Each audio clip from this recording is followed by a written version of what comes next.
나를 의심하는 사람은 결국 나 자신입니다. 그리고 그 의심이야말로 당신이 아직 깨어 있다는 증거입니다. 요즘 유독 이런 순간이 찾아오지 않으신가요? 내가 잘하고 있는 건지, 이 방향이 맞는 건지, 나라는 사람이 원래 이런 사람인지, 특별한 계기도 없는데 갑자기 내가 낯설어지는 감각.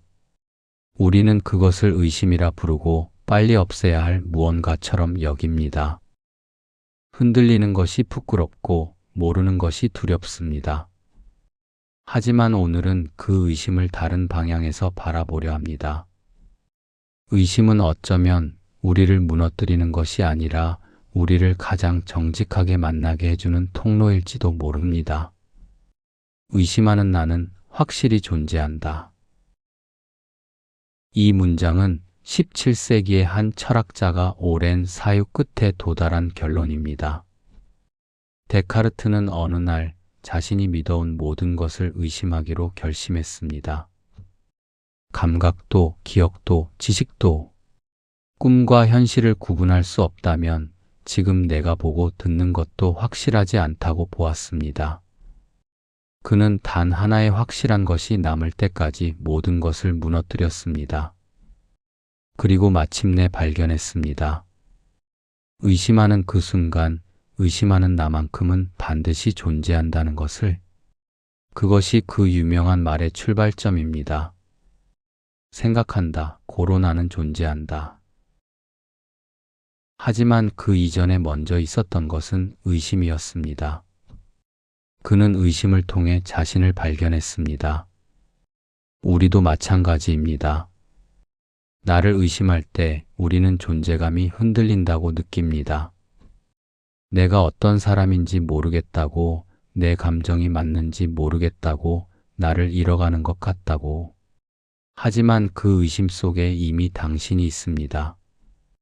아무것도 느끼지 못하는 사람은 자신을 의심하지 않습니다.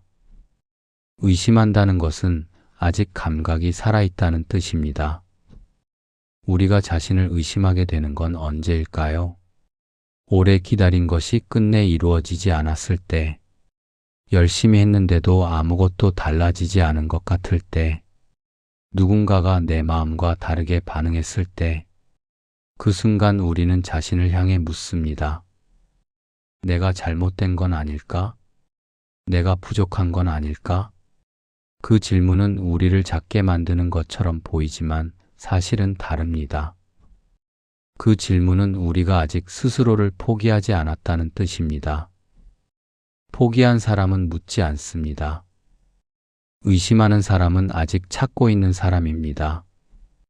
자신을 의심하는 것과 자신을 파괴하는 것은 다릅니다. 의심은 내가 어떤 사람인지, 지금 어디에 서 있는지를 다시 살펴보는 행위입니다. 하지만 우리는 종종 그 의심을 자책과 혼동합니다. 의심이 시작되면 곧 나는 왜 이럴까? 나는 왜 이것밖에 안 될까로 이어집니다. 그리고 그 물음은 답을 찾는 방향이 아니라 나를 깎아내리는 방향으로 조용히 흘러갑니다. 철학자의 의심은 달랐습니다. 그것은 진실을 향한 의심이었고 무너지기 위한 것이 아니라 더 단단한 무언가를 찾기 위한 것이었습니다. 그래서 그의 의심은 결국 하나의 확신에 닿았습니다. 의심의 끝에 남는 것이 있었습니다. 우리도 같은 방향으로 걸어볼 수 있습니다. 나를 의심하는 그 순간 잠깐 멈추고 물어보는 것입니다. 지금 내가 의심하는 것은 무엇인가? 내 선택인가? 내 감정인가? 나라는 사람 자체인가? 그 구분만으로도 의심의 방향이 달라집니다. 선택은 바꿀 수 있고 감정은 흘러갑니다. 하지만 나라는 사람은 의심하는 바로 그 순간에도 여전히 여기 있습니다. 우리는 자신을 너무 쉽게 재판대에 세웁니다. 작은 실수 하나로 전부를 판단하고 한 번의 흔들림으로 자신 전체를 의심합니다. 하지만 흔들린다는 것은 살아있다는 뜻입니다. 아무런 바람에도 움직이지 않는 것은 나무가 아니라 돌입니다.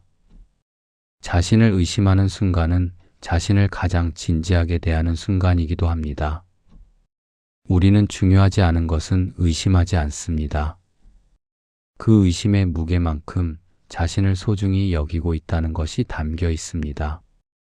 오늘 나를 의심하는 마음이 든다면 그것을 서둘러 없애려 하지 않아도 됩니다.